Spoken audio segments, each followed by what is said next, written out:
कैला न जवानी में समधी अब करेला, जवन कैला न जवानी में समधी अब करेला। ई बुढ़ाउती में लाई किनसे लाभ करेला, ई बुढ़ाउती में लाई किनसे लाभ करेला। आँख बाड़े कुचुर कुचुर बाल बड़े पाकल, आँख बाड़े कुचुर कुचुर बाल बड़े पाकल। नकली दांत से लवंडा बनेला, नकली दांत से लवंडा बनेला।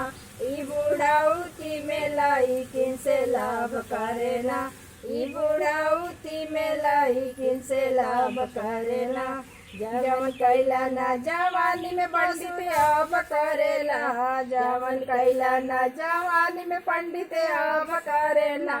ई बुढ़ाउती में लाई किनसे लाभ करेला, ई बुढ़ाउती में लाई किनसे लाभ करेला। आँख बड़े कुचुर कुचुर बाल बड़े पाकल, आँख बड़े कुचुर कुचुर बाल बड़े पाकल। नकली दांत से लवंडा बनेला, नकली दांत से लवंडा बनेला। ई बुढ़ाउती में लाई किनसे लाभ करेला, ई बुढ़ाउती में लाई किनसे लाभ करेला।